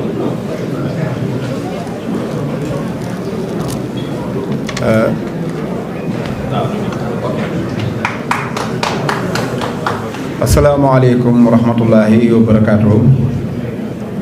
Ñoo ngi nuyu kilifa yi nga xam ne ñoo taxawal jataay bi muy coalition Diomaye président wala boog coalition jub jubal jubanti di nuyu suñu yaay soxna Aïda Mbodj. Yow nag waxoon naa la maay sa garde corps booy génn dee ma woo mais tey génn nga woo ma mais topp si naa la di nuyu bu baax sama jigéen bu baax moom itam di soxna Mimi Touré di koo xam ne jàmbaar la ci taxawaayam ci Sénégal di ko ak di nuyu bu baax sunu sëriñ Cheikh Ahmadou Bamba Dièye ak sama góor gu baax gi muy Mamadou Lamine Diallo di nuyu monsieur Biagi moom daanaka maa ngi moom a campagne bi vraiment li nga daj ci campagne bi mérité nga fi nga nekk tey te man loolu xam naa ko di nuyu bu baax maître Moussa Diop suñ gisante bu mujj maag yow rëbës la ma ñëw foofa nga ma waxee ne ma booba yaa ngi ci biir ma ñëw di la seet nga ne ma boo demee waxal Jomaay man moom lay àndal waaw kon bu laa la jeexalee lépp tey boo toogee fii war ngaa siggi bu baax parce que bii jàppale nit jafe ci nga ñëw ànd ak ñi waaw di wax comme temps bi dafa gàtt 2 minutes rek la ñu am di wax peuple Sénégal rek ñun peuple bi dañoo taxawoon ngir def changement boobu nag dañ ko jënd ci prix bu seer boobu nag ku nekk xam na ne peuple bi ñoo ko jënd ci ñii ci ay traite ñii ci ay coono yoo xam ne jërul jaaraat ñëpp xam nañ ko ba yàlla may ñu am président de la république boo xam ne mooy Bassirou Diomaye Diakhar Faye mu falu fii ci Sénégal nekk président de la république Sénégal nag yàgg nañ di jooy président de la république boo xam ne day jël parteem jiital ko ci patrie bi Sénégal daf ko yàgg a jooy président Macky Sall xam ngum xamoon ne lii sénégalais yi dañ ko soxla moo taxoon mu ñëw nax ñu ci nañu la patrie avant le parti sénégalais yi ne dégg leen kii li muy wax nee na moom patrie bi lay jiital ci parteem ci diir bu gàtt sénégalais yi xeexal ko fal ko bi mu demee ba jël nguur gi ba toog ci palais bi dafa def la patrie non dafa def la famille les amis la patrie après la patrie waaw moom loolu la doon def yàlla dogal ñu jëlee ko fi andi Bassirou Diomaye Diakhar Faye mu toog xeexoon nañ ak Senghor pour mu yam ci nekk président sénégalais yi te bàyyi politique Senghor nanguwul ba dem Abdou Diouf ñëw ñu xeex ak moom ne ko da ngay yam ci nekk président sénégalais yi te bàyyi politique mu ne loolu du ko def demoon na ba àgg ci biir assemblée nationale bii ci la PS daan organiser seeni réunion politique Ablaye Wade ñëw ñu ne ko da ngay nekk président Sénégal simple te bàyyi politique bi Ablaye Wade ne du ma ci yam mais biir palais bi sax laay organiser samay réunion politique Macky Sall ñëw ñu ne ko léegi da ngay yam ci nekk président Sénégal te bàyyi politique mu ne sax léegi du ma ci yam mais fu ngeen seen drapeau Sénégal di ngeen seen drapeau APR te loolu gis ngeen ko ba tey musul ñu gis Macky Sall muy def discours à la nation lu dul ci ginnaawam di ngeen gis ne drapeau Sénégal a ngi nii mais drapeau APR a ngi nii ñu am président de la république boo xam ne mënoon nañoo bàyyi ñun ñu jooy pour mu ne kon bàyyi naa politique mais def na li ngeen doon jooy ci Senghor ba tey may naa leen ko gratuitement mooy man président Sénégal seul la nekkatuma ci benn parti politique ñu am tey président boo xam ne bi ñu ko joxee poste yi ne ko nommé nañu la yaay président de la république jox nañ la pouvoir de décret nommeel conseil nommeel ministre nommeel chargé de mission defal loo bëgg jël gu mu jël loolu delloowaat ko ci xam-xam ak njub ak compétence moo tax dund nañ 100 jours sans transhumance waaw su doon 100 jours sans transhumance Bassirou Diomaye bu doon bilan bi nga def Sénégal da ngaa def 100 jours sans transhumance rek doy na sëkk bilan parce que nag góomu robaale bi toppoon Sénégal mooy transhumance boo xam ne nit ñi dañ koy jooy di wax ñii ay jaam lañ boo transhumé dañuy wax jaam la ñii ay duñ niti dara ay workat lañ ay traître lañ ay lu ne lañ leen daan wooyee politicien boo topp bu transhumé da ngay gis ne dëkk bi ko toppoon ñëpp a koy bàyyi mais non seulement loolu Bassirou Diomaye ñëw fii di xeex ak benn politicien dafa fexe ba kii transhumé poste lay wut poste bi bàyyi lu ko fi transhumance mais daf koy jox compétence loolu moo tax tey Sénégal gisuñu fi kenn ku transhumé am nañ fi gouvernement boo xam ne ñëpp def nañ seen déclaration patrimoine am nañ gouvernement boo xam ne kenn deful cumul de fonction te boo demee France gi amu fa boo demee faneen ministre yu bari ay maire lañ non seulement loolu dafa jafe parce que fexe ba gouvernement bi ñëpp yem ci seen poste rek loolu yombul waaye di fal ministre fekk ko mu yor fonction maire boo xam ne dañ koo élire 5 ans dawalagul 2 ans nga ne ko bàyyil sa fonction maire te ñëw ma def la ministre te ministre moom décret la rek saa bu la neexee faxas mu dañ ñu am confiance ci yow ba nangoo bàyyi élire bu leen askan wi élire ci 5 ans ñëw jël sa décret cela veut dire que mooy président bu am crédibilité looloo tax mu baax parce que yaakaar naa ku Macky Sall waxoon bàyyil sa maire yi te ñëw ma fal la nga lànk la tax rek maanaam président Diomaye ak monsieur le premier ministre Ousmane Sonko mën a taxaw ak ku mel ne Serigne Gueye Diop nga xam ne joxuñ ko maireem ne ko bàyyi ko nga ñëw jël décret mu ne d'accord cela veut dire que mooy confiance lañ am ci moom confiance boobu nag moo tabax États-Unis moom la Mao Zedong tabaxee Chine moo tabax l'islam tabax yoonu murid tabax lépp kon na peuple bi continuer am confiance ci Bassirou Diomaye Diakhar Faye xam ne lim ñu jot a wan war nañoo confirmer ne bëgg Sénégal rek moo nekk ci moom amul lenn lu mu defagul loo xam ne da nga ne lii dafa dellu ci intérêt yi boppam wala mu dellu ci intérêt politique kon maa ngi ñaan sénégalais yi ñu téye bu baax te xam ne liñ ñu dig ci procès bii bañ taxawal ko li ci gën a jafe dem na man damay wax ak sama taalibe yi ma ne leen xeex ak Macky Sall ba jële ko fi moo gën a jafe dem àjjana kon li gënoon a jafe dem na wasalaam lu yomba ci des. Merci beaucoup. C'est très bien. Alors, cher Bara a ce don-là de nous dire ses vérités tout en nous faisant rire. On va profiter de cette note-là pour introduire quelqu'un, parce qu'on est assez sérieux, même si ce dont on parle est très sérieux pour le futur du pays. On va introduire quelqu'un qui est fantastique. C'est la surprise de cette activité-là. Il s'agit d'un grand artiste, en la personne de Niankou,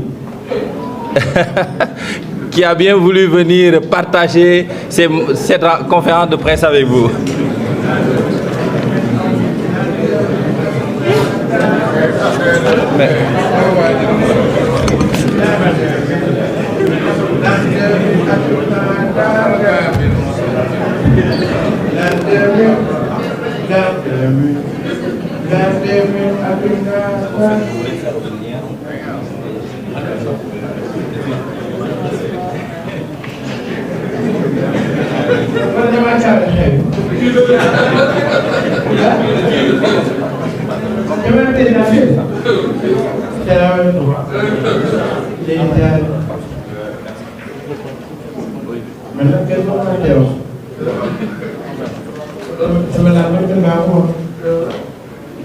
xam naa ni ci wërngalu xarit xel yi si jamono yi mas rey ak boobu ci la yenn njiit yi ndamoo tis ñu ci màjjaani ak gaaji ci bitim réew ñu leen di sarax ñuy warax muy neex ci seen prox xol nag doo bënd ko bës waaye bu feesee foo mu dugg donte dañuy nargaan baati ci biir lëndëm du ko tere jëf na seen ñeent naan mën ci kàddu muy dund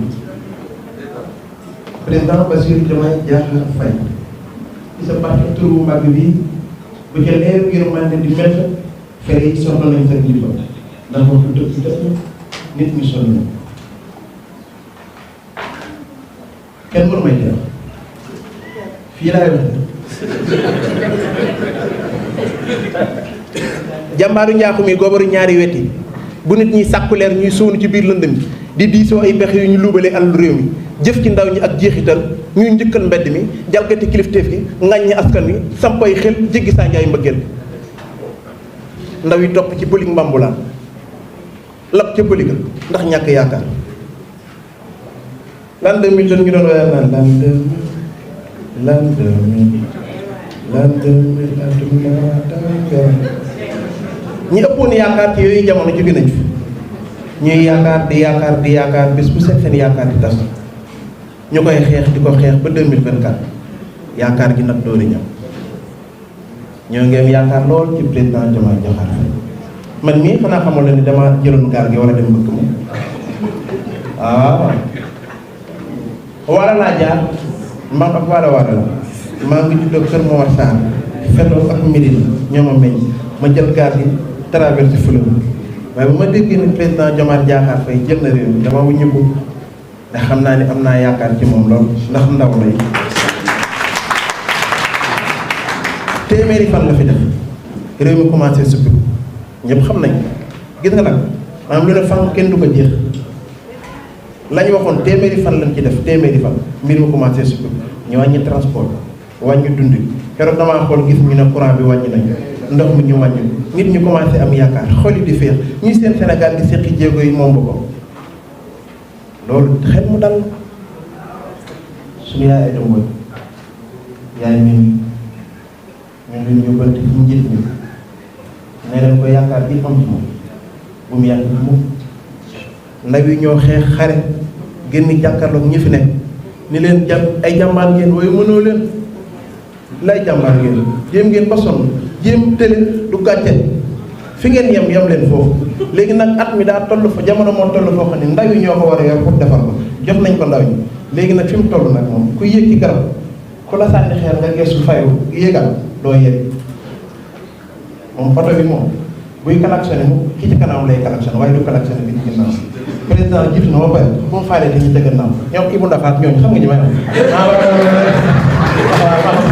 mbir mi toll foofu nañ avancé jëm ci kanam incha allah rabbi la ca kanam rawali ba yàlla Sénégal am beneen xar kanam Sénégal jëm ci kanam man naa ci yaakaar ndax gis naa ay jeunes yu dynamique xam naa koo xam ne mu ngi tudd Vieux di directeur CEPA nekk responsable boo xam ne li muy créé employé ak ay étudiants li mu leen defal kenn xamul nu mu toll ay seex baax la ñi ngi nekk ci kaw président Diomaye yaa xëy mu naan may leen ñaari téeméeri suur ba xam téeméeri fan lañ def xaaral ñu def ñaari téeméeri fan nga xool ba xam seen ak immigré yi yaakaar naa ñu ñoom ñëpp ñu toppaat yoon bi ñibbi si waat fii naan l'an 2000 atum naataange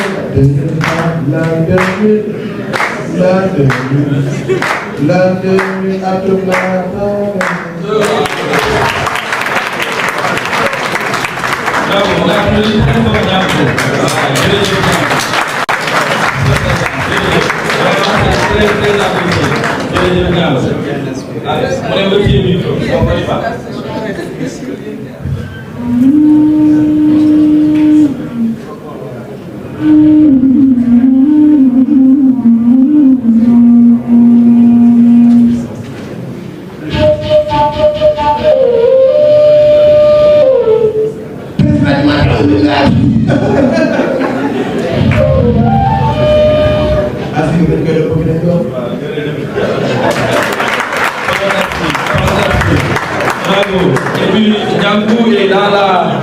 Alfousseynou, merci beaucoup. Alfousseynou est au diapason des choses. Hein. Il a mis Nyankou déjà dans la plateforme. Tu as un rôle à jouer dans la sensibilisation. Merci beaucoup Nyankou. Alors, on veut respecter le timing. On avait dit à 18h on terminait. Très rapidement, on donne la parole à monsieur le ministre. Ici, oui. D'accord, ok. Bah d'accord, ok. C'était pour faire l'honneur. Voilà la première minute. Ok. Bah voilà la présidente Aminata Touré. Assalamu alaikum mbokk yi. Nanu tàccu sunu bopp. Nanu tàccu sunu bopp. La coalition Diomaye Président a su bouter hors du Sénégal le candidat de Macky Sall. Il ne faut jamais l'oublier. Si cela a pu se faire, c'est grâce à la bravoure, au sacrifice suprême de jeunes Sénégalais. Nous ne pourrons jamais les oublier. Monsieur le Président Bassirou Diomaye Faye, nous vous adressons toutes nos félicitations à l'occasion de ces 100 jours. Vous, votre Premier ministre Ousmane Sonko, l'ensemble de vos ministres, dont le brillant ministre de l'Éducation nationale ici présent, ainsi que vos directeurs généraux. Il n'y a pas pire aveugle que celui qui ne peut pas voir. Vous avez osé en 100 jours, on l'a dit ici, prendre des mesures que les Sénégalais attendaient depuis des années. Dans un contexte de hausse des prix généralisée, l'inflation est généralisée. Vous avez diminué les prix. L'excellent économiste Mamadou Lamine Diallo l'a dit tout à l'heure. Ça a été un véritable tour de force que de pouvoir réduire les produits de première nécessité. Vous avez tout de suite mis le holà à la bamboula foncière qui sévit dans le pays depuis quelque temps, en mettant un coup de frein à Mbour 4 et en regardant de très près tout ce qui se passe sur le littoral. Vous avez effectivement révisé les licences de pêche. Nous avons, il faut se le rappeler, dans notre pays, plus d'1 million de personnes qui vivent des produits de la pêche. Lorsque l'on parle de la pêche, c'est entre 1 million et 4 millions de Sénégalais qui en vivent au quotidien. Et nous savons que beaucoup de nos accords doivent être révisés. Monsieur le Président, Monsieur le Premier ministre, vous et votre gouvernement, nous vous encourageons à l'occasion de ces 100 jours. Nous sommes derrière vous.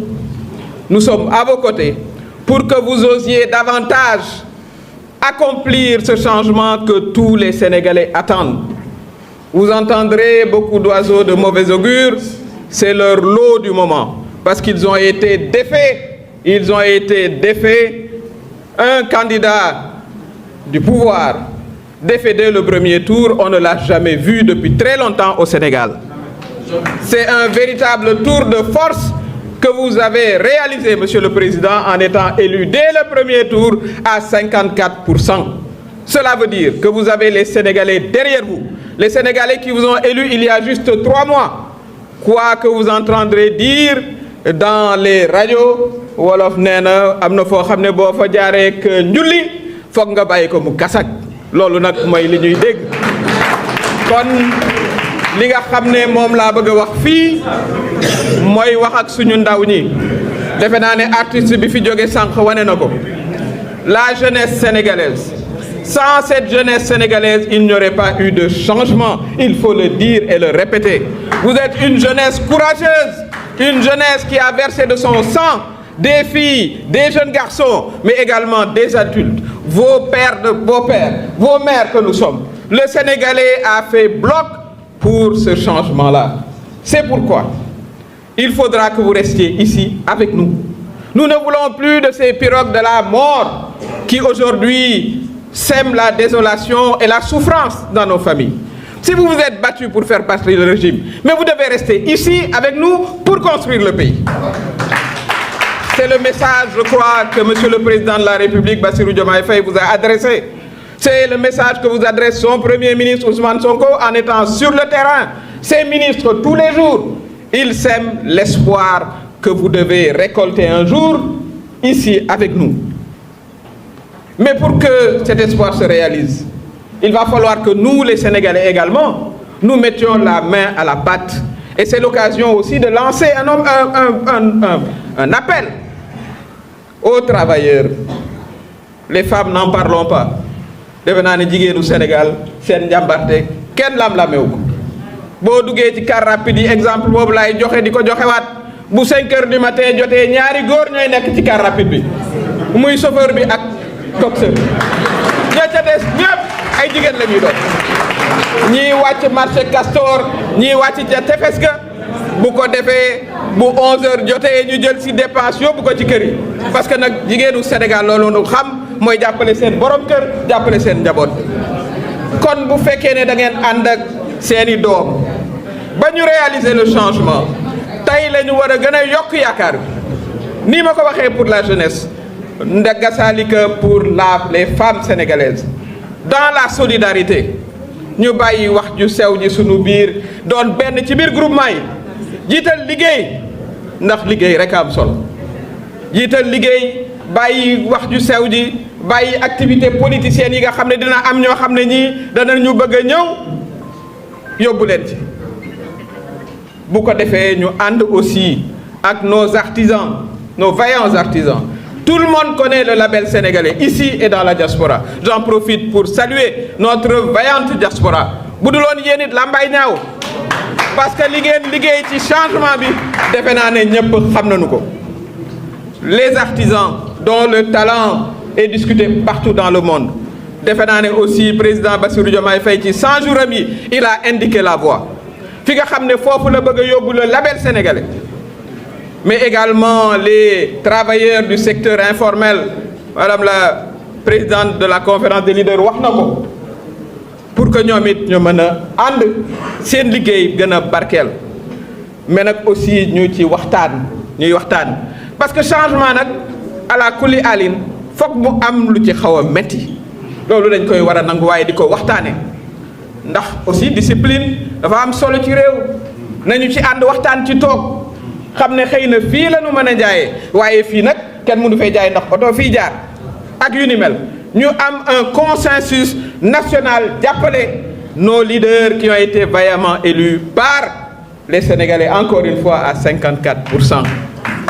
Il faudra que notre coalition soit également porteuse de ce message-là partout maanaam ñu wàcc à la base waxtaan ak tous les acteurs économiques les commerçants li nga xam ne nag mooy li sunu dirigeants yi bëgg a def ñu partager ko ak ñoom que nous soyons aussi des facilitateurs ndax ni ma ko waxee changement bu amee il faut que mu xaw a am ay ñagas-ñagas waaye ñun ñoo war a sol suñu dàll dem seet naka la ñuy aplanir les situations noonu la ñu mën a jàppale aussi notre gouvernement que nous avons élu. Et enfin saay waxul dëgg waaye yàq na xel. kenn du bàyyi ay politiciens yoo xam ne dañ leen dóor ba ñu war a miku ñuy wax di wax rek man day en tant que politique xaw ma loolu fu nu waxee loo xam ne lii méngoowul ak chiffre méngoowul ak réalité danoo war a dem ci télé bi ak ci plateau yi weddi ko ba mu set.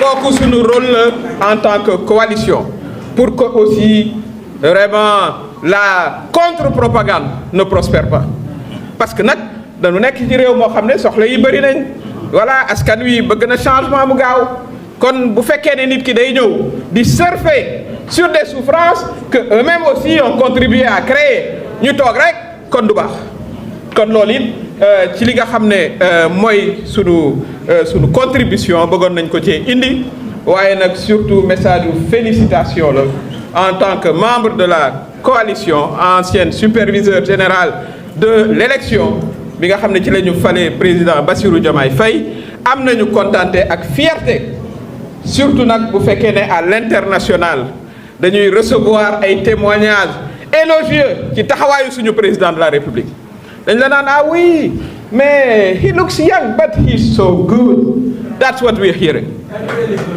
di la wax ne ñu dey vraiment dañu am une surprise parce que defoon nañ ne jeunesse parce que nag on n'a pas l'habitude aussi en Afrique nous sommes des sociétés de gérontocrates maanaam foog waa ji yor mbaxane voilà barbe bi weex nga soog ne mooy waa ji mais parfois nag c'est pas le cas on a eu et on a un jeune président dont nous pouvons être très fiers du point de vue de sa posture du point de vue de l'incarnation de sa fonction mu ànd ci ak son premier ministre et nous saluons ici cette amitié qu'il nous faudra nous aussi protéger elle est très importante ñu fexe ba bant bale du jaar seen diggante ndax nag am na opposition boo xam ne son seul programme mooy nañu féewaloo loolu du ñu ko permettre ñu nit ñu fexe ba symbiose am li nga xam ne noonu la ñu àndee woon te ñun ñi ñëpp kenn fekkeewu ko ci ñu continuer ko ànd bu ko defee programme mu Sénégal am impact sur les populations Sénégal mën a dem kanam ñu nit suñu coalition incha allah ñuy ñaan mu ànd aussi question bi ñëwoon na ñu ànd législative gagner 80% des sièges et nous donner les moyens de gouverner le Sénégal dans le bon sens maa leen di gërëm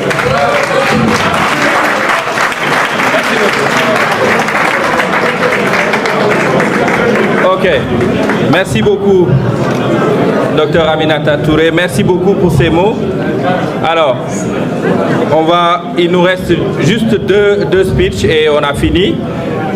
J'aimerais donner à présent la parole à Monsieur Moustapha Mamba Guirassy, ministre de l'Éducation nationale, membre de la conférence des leaders. Attendez, je vais vous aider. Voilà, c'est bon. Assalamu alaikum. sant sunu borom bu baax ci dajewu tey bi di féliciter Madame la Présidente Aïda Mbodj, féliciter leader yi ko accompagner pour organisation daje bi, ñi nekk ci présidium bi di leen sant leen gërëm bu baax, Madame le Premier ministre, mon ami et frère Cheikh Bamba Dièye, honorable député Mamadou Lamine Diallo, ku ñuy teeru fi tey ji organiser li yëpp muy mon ami mon frère Biagui, et le vaillant combattant, le grand combattant, sànq sëñ Bara mi ngi koy rappelé, maître Moussa Diop. wante ku leen lim nga ñëpp ñi nekk ci salle bi, su doon sagoo suma sagoo kenn ku nekk ci yéen dinaa ko tudd, ndaxte wax nañ ko fii sànq, metti woon na, c'était pas aisé, wante kenn ku nekk ci yéen am mbooloo ci ginnaawam munoon yenn saay demal boppam, moo jiital intérêt réew mi, décidé ni damay dugg coalition Diomaye président, góorgóorlu xeex ba yàlla indi li Sénégal bëggoon mooy Diomaye nekk président de la République du Sénégal. 100 jours am na ku ko wax sànq, dafa mel ni 100 jours obligatoirement dañu war a wax. Déjà loolu war nañu góorgóorlu ba génn ci cadre yu mel noonu, dafay indi erreur yu metti yu regrettable, et sans nous en rendre compte dañuy installer sunu population ci logique boo xam ni une logique ancienne. li ñuy wax ñëpp di ko wax mooy transformation systémique. dafa am ñaari yoon, yoonu urgence ak yoonu essentiel. mu am benn boroom xam-xam bu daan wax ni à force de sacrifier l'essentiel pour l'urgent, on finit par oublier l'urgence de l'essentiel. te 100 jours di mettre la pression pour ni wax leen dafay mel ni dañu bëgg tënk encore nation sénégalaise ci urgence, te fekk essentiel bi mooy la vraie transformation, une transformation systémique. La question mooy est-ce que ci 100 jours yooyu ñu ngi ci gaar bu baax bi, ndaxte sa oto mën na gaaw nga kontaan ni gaaw na, lii def naa ko fekk fi mu lay yóbbu du woon destination bu baax ba. ku ne changement système da ngay jóge xëy na gaar ba la nga nekkoon, train bi nga nekkoon naroon la yóbbu fu bon, nga changé ni damay dox tuuti. nit mën na jàpp ni parce que tàmm ko, parce que xamu ko, mën na réer ci interprétation, te fekk yow fi ngay dem, fi ngay jublu moom moo gën ci askan bi. président Diomaye Faye ak 100 jours ku koy wax, fàttali dafa baax ci jaam, fàttali dafa baax ci jullit. 100 jours kenn du ko wax te fàttali ko lii am. ñi yëkkati kàddu fi yëpp wax dañ ko d'abord lii njëkk am ñu ciy sante suñu borom mooy jikko moo tax changement am jikko moo tax changement am jikko moo tax sunu borom jàppale ñu bu ñu gaawantu nañu mettre la lumière sur les valeurs yoo xam ne moo tax changement am et des valeurs portées par le président Ousmane Sonko, président PASTEF, le président de la République Mouy Bassirou Diomaye Faye et les valeurs portées par vous, responsables, leaders et la jeunesse sénégalaise et les femmes sénégalaises.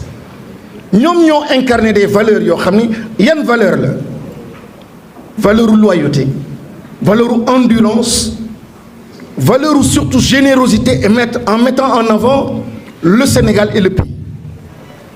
Léegi nag il y a un grand défi par rapport à ces mêmes valeurs. Nous avons terrassé un taureau, muy Macky Sall et son régime. Mais attendez, Macky Sall kenn waratu ko tudd.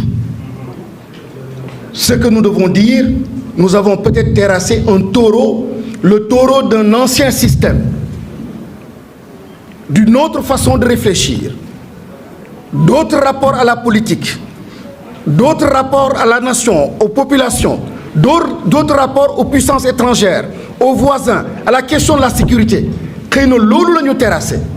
Il ne faut pas se tromper ñu ñuy dugal ci jeu comparaison man la Amadou Ba etc. C'est un petit jeu et il faut absolument qu'on sorte de ça. Maintenant le défi, et ce défi-là, premier cercle boo xam ni il se pose à ce niveau, c'est le cercle de la coalition Diomaye. damay faral di wax ñi may political ma ne ko su may noon ak ñi may sonnal du ñu nekk ci biti ñoom ils apprécient ce que je fais généralement, mais ki may gën a sonnal mooy koo xam ne maag moom nekkoon ci benn oto maag moom nekkoon ci et cetera coono gi ak wax ji très souvent fa lay jóge. Donc après avoir terrassé lu rëy loolu mooy système bële yaakaar ñëw comme disait tout à l'heure madame la PM, un jeune sénégalais bu kenn xamul jóge fële ci conditions yoo xam ne extraordinaire, très simple, yàlla def en mettant en avant uniquement une somme ou un socle de valeur mu am un changement. Nañu continuer sur ce socle de valeur. C'est pas l'argent, du wax ju neex, du yëfu politicien, mais li tax ñu réussir c'est en mettant en avant des valeurs. Alors ban valeur ci des léegi mooy ñett il me semble. Benn bi mooy il faut terrasser nos égos. Il faut terrasser nos égos. damay faral di wax ni man nag léegi nga nekk nag, man nag léegi nga nekk nag. loo gis muy dem ngay xalaat tout le temps sa bopp dafa garaaw. mi ngi ci man mi ngi ci ñu bëri moo tax ngeen baal ma du nekk ma fi di xutba ak et cetera, mais dafa am loo xam ne dama koy ram ne dama koy génnee ci cadre boobu wax ko muy laa ilaaha illa anta subhaanaka inni kuntu mina zaalimiin. mooy am na foo xam ne nit il faut nga dem nga xaw a di fàtte sa bopp. Et puis yàlla moo joué jeu bi moo koy rey wane na ko. Bassirou Diomaye Faye c'était pas dans le calcul mu nekk ko, mais dama ne il a été dans le calcul finalement par jikkoom, constance, loyauté, combat, toujours présent, et naturellement yàlla ndekete mi ngi organisme ba mu nekk moom. Mais lu tax mu nekk moom en réalité ce qui le portait, ce qui l'encadrait et ce qui faisait de lui sans qu'il ne s'en rende compte que moom la mooy jikko. kon ego moo ñu yàq, mooy nar a nekk le virus bu nar a dugg suñu diggante. nga fàtte sa bopp, fàtte ni yàlla am na, fàtte l'histoire boo xam ne tu l'as vécu qui est récente, qui date de 3 mois, ki nga daan àndal ñu def ko dara yow defuñu la nga ne man nag su yàggee nga nekk nag. muy ego bi. ñaareel bi mooy profilage bi madame la présidente waxoon ngeen ko te am nañ ko baax na, mais damay ñaan mu am beneen profilage bi suñu coalition dafa war a, moi j'en ai besoin. au niveau du secteur de l'éducation dama soxla une coalition organisée aussi par secteur dama ko soxla mooy des gens qui s'organisent aussi pas pour eux parce que etc mais pour voir di continuer de suivre ndax seen rêve seen gëm-gëm pour Sénégal est-ce que ñu ngi koy dérouler et ils continuent de se mobiliser de s'investir dans la coalition au sein de la coalition à travers des commissions pour de la production. Et quand il veut rencontrer quelqu'un, quand il veut rencontrer le président Diomaye Faye, quand il veut rencontrer le président Ousmane Sonko, c'est parce que c'est pour dire, nous au sein de la coalition, sur les questions agricoles, sur les questions industrielles, voilà notre position. Mu am un débat boo xam ni, il y a un apport constructif. Changer de système, c'est aussi changer le mel noonu. Et je pense que dafay am solo. Ñu am benn positionnement boo xam ne noonu lay demee. Et le troisième point bi ma yaakaar ni war nañu aussi relever ce défi moom mooy wax dëgg yàlla PM wax na ko xaw ma moom nag dafa dégg wolof trop nee na xaw ma kasak ba waaw nañu bàyyi njulee kasak ba wax dëgg yàlla nous avons été les acteurs d'un changement profond. Quand je voyais tout à l'heure la vidéo dama ne je voyais pas cette vidéo là pour tout de suite ma ne cette vidéo là elle est magnifique pour dans 20 ans say sët di ko xool te kenn ku nekk ci yéen su toogee ci biir famille am vidéo bi di dem di nga ne sa doom kaay ton petit-fils bis boobu ñun ñoo nekkoon QG nii la demee nga koy nettali avec fierté. Donc yàlla du la yëkkati ba foofu nga mener un grand combat.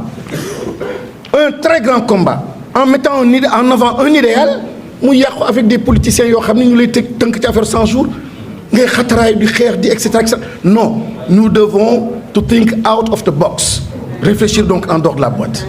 maa ngi jégalu bu baax a baax di sant bu baax yàlla na yàlla jàppale et président soxla na ko le premier ministre soxla na ko et le gouvernement soxla nañ ko. am na loo xam ne de très intime bi mu bëgg partager aussi ak yéen pour comprendre un peu et ceux qui sont sur la table ak ñi nekk fii mës a nekk dans un gouvernement wala mës a am yenn responsabilité xam nañu li may wax.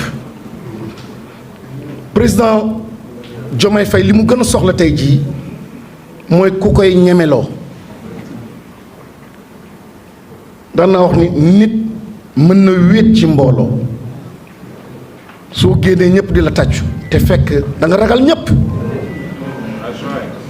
te dama ragal am na yenn wax ak yenn attitude yoo xam ne suñ ko